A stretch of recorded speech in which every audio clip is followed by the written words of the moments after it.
bon matin à tous. On va tourner dans Matthieu chapitre 16.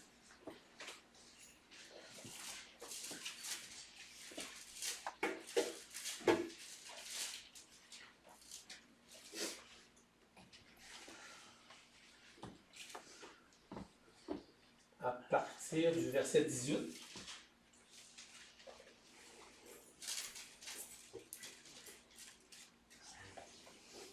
Et moi je te dis que tu es Pierre, et que sur ce roc je bâtirai mon église, et que les portes du séjour des morts ne prévaudront point contre elle.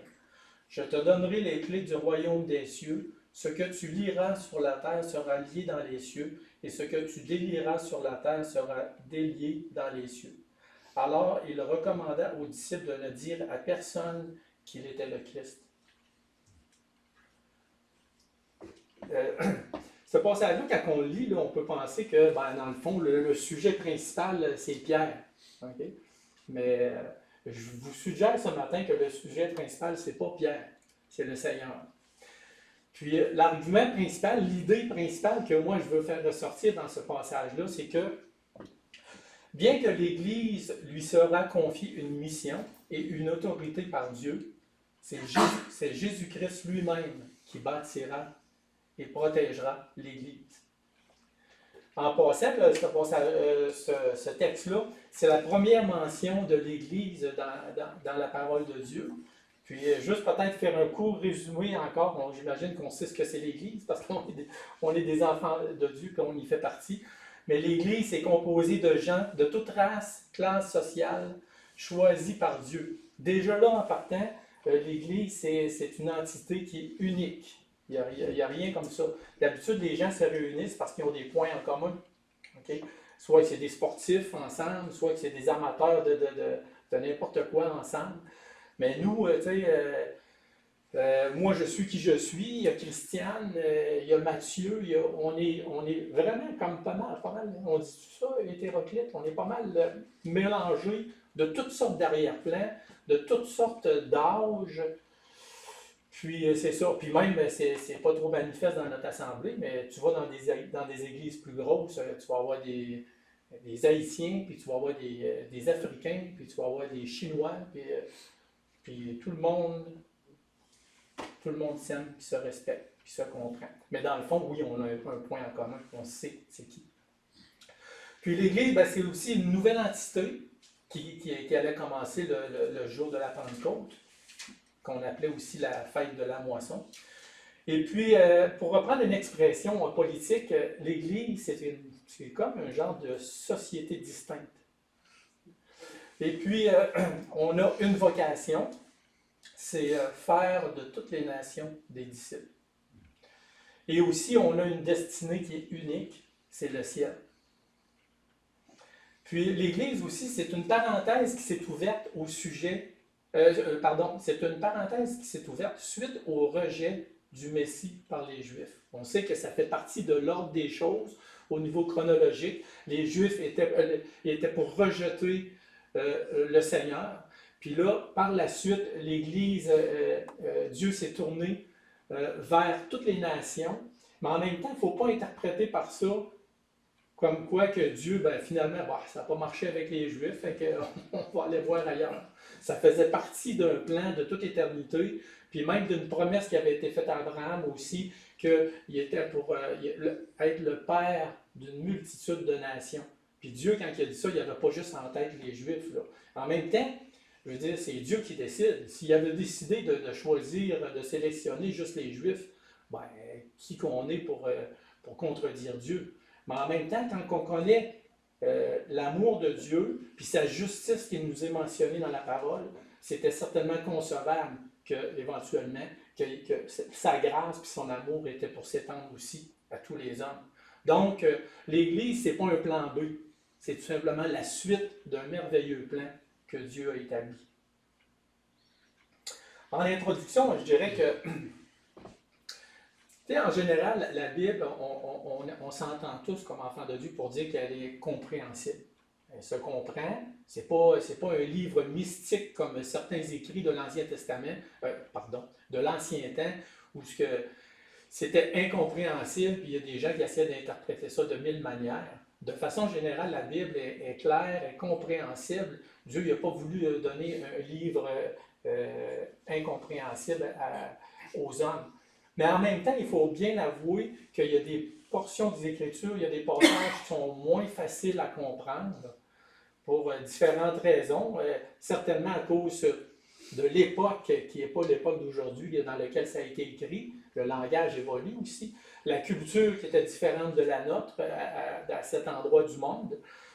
Puis je pensais aussi, peut-être aussi pour Dieu, là c'est des théories, là, c'est pas marqué, mais peut-être que Dieu il nous teste un peu pour nous forcer à travailler davantage, puis à investiguer dans la parole de Dieu. Ben, tout de suite en partant, on peut dire certainement que la Bible, sans être compliquée à comprendre de façon générale, c'est un livre extrêmement profond, okay, qui nous révèle la grandeur de Dieu, puis qui nous révèle de la manière qu'il nous a aimés.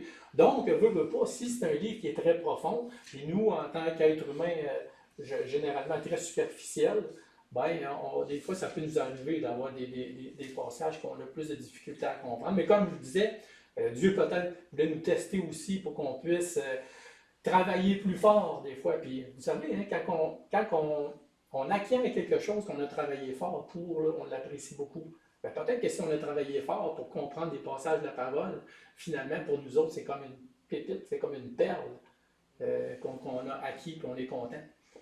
Puis j'ai pensé aussi à une autre théorie, c'est peut-être aussi une autre forme de test pour voir comment est-ce que finalement, nous, en tant qu'enfants de Dieu, on est pour s'aimer pareil et se respecter, même si on n'a pas toutes la même opinion par rapport à certains passages. Ça, c'est un défi, ça. C'est sûr que notre vieille nature voudrait qu'à un moment donné, on peut mal réagir quand il y a des gens qui ne sont pas d'accord avec nous, parce que, vous savez, on a beaucoup d'estime pour nos opinions personnelles. Puis, ce qui fait en sorte qu'on a tout le temps un petit peu moins d'estime pour les opinions des autres, même si l'opinion des autres souvent peuvent être vraies, puis la nôtre, faut être prêt à se remettre en question, puis il faut être prêt aussi à aimer notre frère et notre sœur, même si une compréhension qu'on a pour ce moment-là d'un passage peut diverger quelque peu. Pourquoi que je parle de ça, du principe de passage difficile? C'est parce que ce passage-là, même si on le lit, ça ne semble pas être un passage vraiment compliqué, mais il semble que c'est un des passages les plus controversés de toute la parole de Dieu.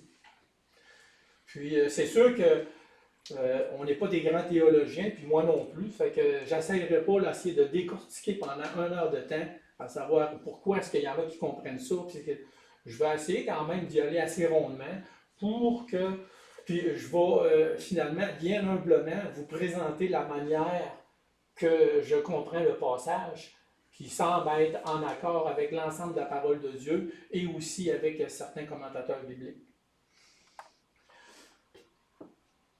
Puis c'est sûr que comme une manière importante aussi pour réussir à comprendre des passages plus difficiles, vous le savez, c'est en regardant aussi le contexte immédiat dans lequel ce texte-là il est écrit, puis aussi en regardant les autres textes dans la parole de Dieu qui vont parler du même sujet.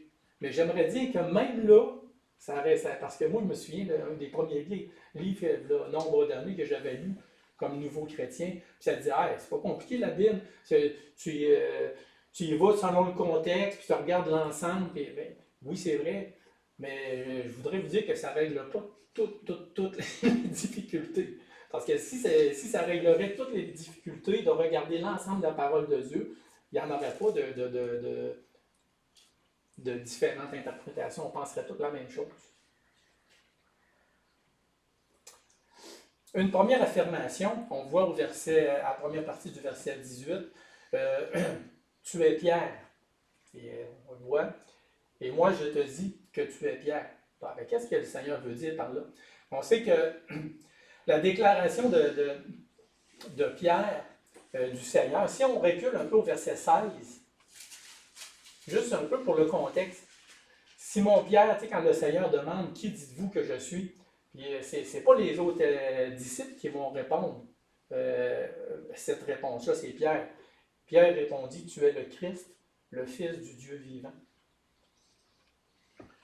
Puis on voit tout de suite là que Pierre, il a, pareil comme si une petite coche de quelque chose de plus que les autres disciples à ce moment-là. Ça n'enlève pas sa propension à faire des gaffes et être légèrement impulsif. Sauf qu'il a un cœur pour Dieu, puis il est prêt à foncer pour Dieu. Puis le Seigneur, il va lui dire aussi. Fait que tu es Pierre. Puis le mot Pierre, qui désigne son nom, là, ça signifie roche, une roche ou un caillou. Okay? Ça ne signifie pas un gros rocher, mais on va dire que ça signifie. Un caillou, ça semble peut-être un peu. T'es comme quasiment à rien. On ne dira pas un caillou, on va dire une roche. Tu sais. C'est plus fin. Puis, mais ça signifie quand même que le Seigneur, il dit que Pierre, c'est quand même quelqu'un de solide puis quelqu'un d'important. Puis quand on regarde aussi tout l'ensemble de la vie du ministère de Pierre, particulièrement avant l'arrivée de Paul, ben, il est vraiment important. Il a fait beaucoup de choses pour le Seigneur, à part quelques petites gaffes. Mais qui n'en fait pas des gaffes? Hein? On en fait tous. Puis des grands hommes de Dieu, ils en ont fait aussi. Ben, Pierre, il a fait quelques petites gaffes, mais c'est un homme important, pareil pour Dieu. Hein? C'est lui qui va suivre le Seigneur sur les eaux. Il a été témoin de la transfiguration. Le Seigneur lui a dit, hein, après la résurrection, paix mes agneaux. On va dire, pourquoi il ne l'a pas dit aux autres? C'est parce que Pierre, il avait vraiment une solidité. En tout cas, il méritait que ce soit, que le Seigneur lui dise à lui, ça, de paître des agneaux. Son audace aussi dans le début d'acte devant le conseil, condamne Ananias et Séphira, c'est lui qui a fait ça. Il réprouve Simon le magicien, il ressuscite Tabitha, puis il est envoyé aussi pour instruire Corneille. Fait qu'il a fait quand même des missions puis des gestes importants. La deuxième affirmation, c'est qu'on voit encore au verset, dans la deuxième partie du verset 18, si on aurait le verset. Et moi, je te dis que tu es Pierre, et que sur ce roc, je bâtirai mon église. Sans vouloir m'étirer, comme je vous disais, mais c'est de là que vient la grande incompréhension. Parce que la majorité des gens, ce qu'ils comprennent, là, quand il dit « Et moi, je te dis que tu es Pierre, que tu es Pétros, et que sur ce roc, je bâtirai mon église. » Il ne parle plus de Pierre. Ce n'est pas le même mot. Là, c'est Pétra, puis il dit « Toi, tu es une roche, okay? Mais c'est sur le rocher que je bâtirai mon église. » Je vais y revenir. Dans le fond, le Seigneur, il est en train de faire une comparaison entre Pierre et lui-même, le Seigneur. Il est en train de dire à Pierre, oui, tu es important, mais c'est moi, le rocher. Il change de sujet. Là. Puis, une manière que j'aime, une stratégie que j'aime bien des fois pour me démêler dans ma tête par rapport à un verset compliqué, c'est que j'aime bien le paraphraser. En voulant dire, l'écrire dans d'autres mots, que souvent, ça va être un petit peu plus long. C'est sûr qu'il y a un danger dans le sens que si, vous comprenez, que si je comprends mal un verset puis je veux le paraphraser, ma paraphrase, elle ne sera pas bonne. Sauf que vous allez comprendre quand même l'intérêt d'une bonne paraphrase biblique. Je trouve que c'est un moyen par excellence pour réussir à rendre un passage compréhensible. Bon, ben moi, je vais me lancer ce matin. Je vais essayer de paraphraser ce que le Seigneur il a dit à Pierre. Pierre, tu es une roche, c'est-à-dire que tu es important pour tes frères.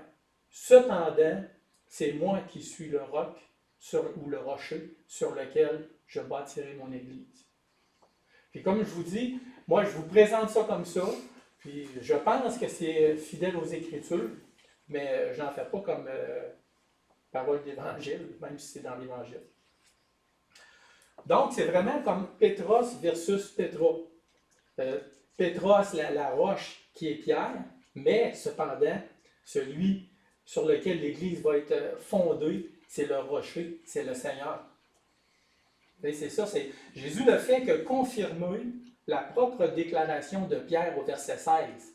Quand Pierre il a dit tu es le Christ, le Fils du Dieu vivant, Ben, le Seigneur lui dit, ben, tu as parfaitement raison, Pierre. Toi, tu es une roche, mais c'est moi le rocher. Il fait juste confirmer le verset précédent. Bravo, Pierre, pour ta réponse. C'est effectivement moi qui est le rocher de l'Église. Donc, en le comparant à une roche, le Seigneur reconnaît l'utilité. On ne veut pas minimiser l'importance de Pierre. En le comparant à une roche, le Seigneur reconnaît l'utilité et l'importance de Pierre dans les temps qui vont suivre, mais ne l'élève pas au rang de chef permanent et absolu de l'Église sur la terre. Vous savez à quoi je fais référence là, avec le pape, ce que l'Église catholique a fait du personnage de Pierre. Puis comme je disais, ben, de toute façon, l'ensemble des Écritures aussi confirme cette interprétation-là, à savoir que Jésus et non Pierre est le fondement et le bâtisseur de l'Église. On voit dans Acte 4, versets 11 et 12, Jésus est la pierre rejetée par vous qui bâtissez, en parlant des Juifs, et qui est devenue la principale de l'angle. Il n'y a de salut en aucun autre, car il n'y a sous le ciel aucun autre nom qui a été donné parmi les hommes par lequel nous devions être sauvés. Quel beau verset! Ça, c'est un des versets préférés de la parole de Dieu. Puis on voit aussi dans 1 Corinthiens, chapitre 3, verset 11, car personne ne peut poser un autre fondement que celui qui a été posé, savoir Jésus-Christ. Troisième affirmation, encore dans le verset 18. Et les portes du séjour des morts ne prévaudront point contre elles. Bon, de quoi est-ce qu'on parle là? Ça exprime, selon moi, ça exprime l'idée que l'Église universelle est en parfaite sécurité.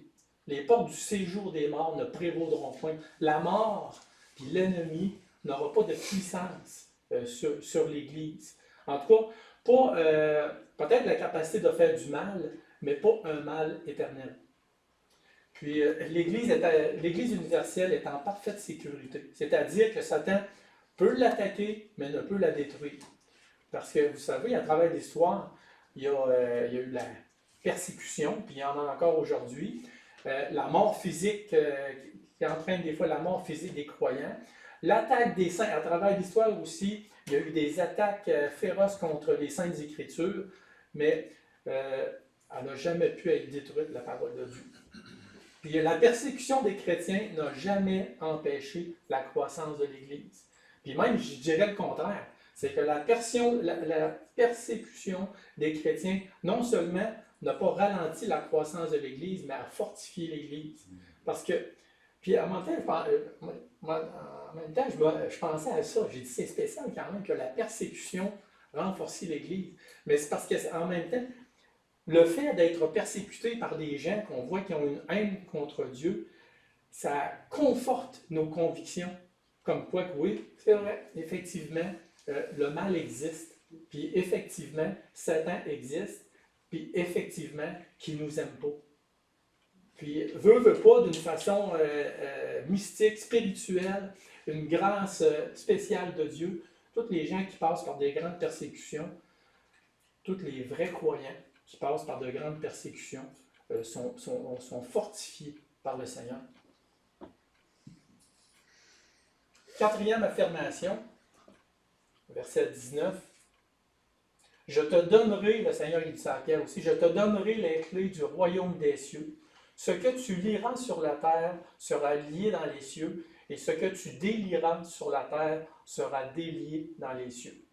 Il y a comme une autorité dans ce verset-là qui est déléguée à Pierre, okay? En premier. En tout cas, le Seigneur s'adresse à Pierre, mais on voit quand même que le Seigneur il est en train de déléguer une autorité, pas juste à Pierre aussi, à toute l'Église pour la suite des temps. Et puis, j'ai écrit encore ça ici. Pierre ne reçoit pas ici une autorité future de gardien de porte du paradis. Et on sait, c'est bizarre puis, moi, hier, là, le Seigneur il dit, je te donnerai les clés du royaume des cieux.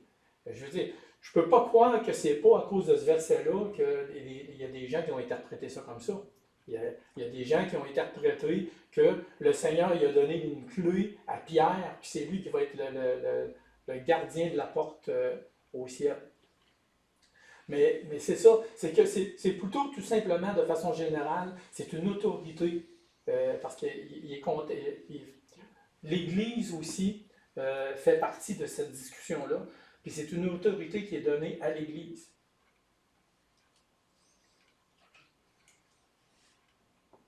Puis on voit aussi, hein, Pierre, quand il va faire le discours à la Pentecôte, là, c'est là qu'il va y avoir une réponse miraculeuse, puis des milliers de personnes qui se tournent vers le Seigneur. Ben, il y a comme, d'une certaine manière, dans une réalisation, c'est comme un peu une réalisation prophétique, c'est qu'à ce moment-là, ce que le Seigneur il a dit à Pierre, je te donne les clés du royaume des cieux. Pierre, quand il a fait son discours, là, ben, il y avait la clé du royaume des cieux, d'une certaine manière, en sorte qu'il y a eu des milliers de personnes à l'intérieur d'un seul discours de Pierre qui s'est tourné vers le Seigneur. Donc, qui ont eu accès au ciel, au royaume de Dieu. Donc, ça s'est réalisé là. Mais c'est juste qu'il faut comprendre que cette autorité-là a été donnée aussi par la suite à toute l'Église. Puis, de quelle autorité, mettons, on veut s'attarder sur le fait, ouais, mais OK, là, de quelle autorité est-ce qu'on parle? Bien, on peut parler d'autorité qui est exercée, qui a été donnée à l'Église. Autorité, tu sais, dans Matthieu 18, si ton frère a péché, va et reprends-le, puis si confesse son péché et tout, puis le Seigneur, dans cette situation-là, s'il y a des témoins, bien, il est avec... il reconnaît cette situation-là, puis le Seigneur approuve cela. Bien, il y a une forme d'autorité là-dedans aussi, d'encourager nos frères et nos sœurs à vivre pour lui. D'encourager, à l'intérieur, dans le contexte de l'Église, les croyants, on pourrait peut-être dire en particulier les anciens de l'Église locale, mais moi, j'irais jusqu'à dire tous les croyants.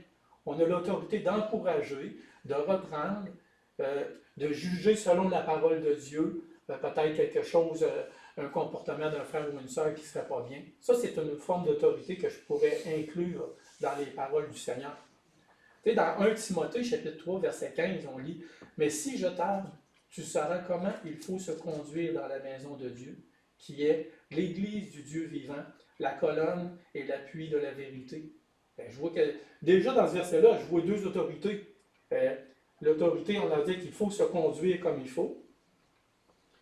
Puis en même temps, l'autorité, dans tous ces passages-là, c'est quasiment synonyme d'autorité puis responsabilité.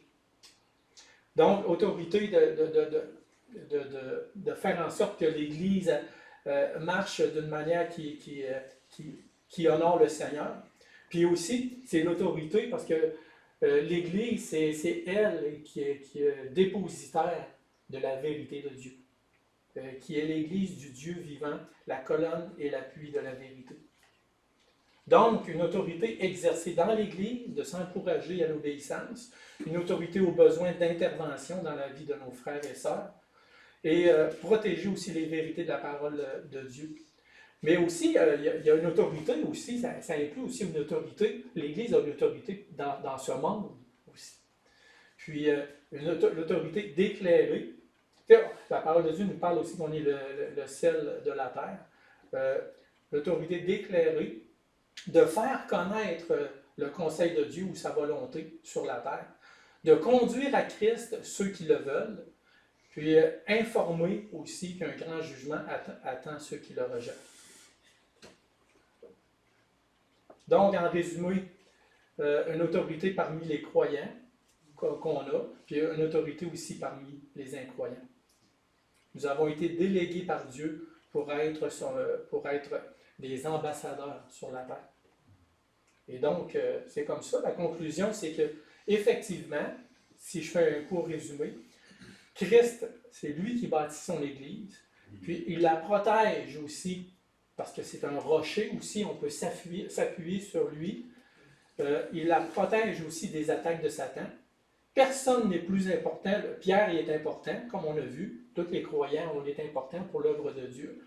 mais il n'y a personne de plus important que le Seigneur lui-même qui est notre rocher. Donc, puis aussi, qui nous a aussi attribué une autorité, une responsabilité. Puis cette responsabilité-là, je vais dans ces derniers mots que je vous dis, je vais la prononcer encore d'une autre manière, c'est de rendre à Dieu, pour les croyants, c'est de rendre à Dieu la gloire qui lui revient et d'encourager tous les hommes à faire la même chose. Alors, on va terminer par un mot de prière.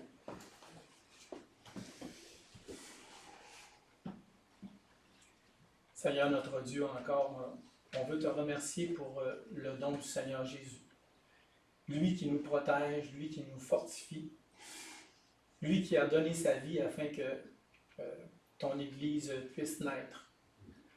Merci Seigneur parce que oui, chacun si on regarde individuellement, et moi le premier, on n'est pas parfait comme peuple, comme Église. Mais en même temps, notre Dieu, on s'appuie sur ta grâce, sur ton pardon. Père éternel aussi, on s'appuie sur le fait que quand tu nous regardes à travers le filtre du Seigneur Jésus, qui a tout accompli pour nous. Notre Dieu, fortifie-nous, aide-nous à être conscients que nous sommes dépendants du Seigneur Jésus, qu'en lui seul, on peut être fort. Et garde-nous aussi conscients de la responsabilité que tu nous as donnée à l'intérieur de ton peuple, puis aussi envers ceux qui sont perdus et qui nous entourent. Et c'est dans le nom du Seigneur Jésus qu'on prie. Amen. Amen.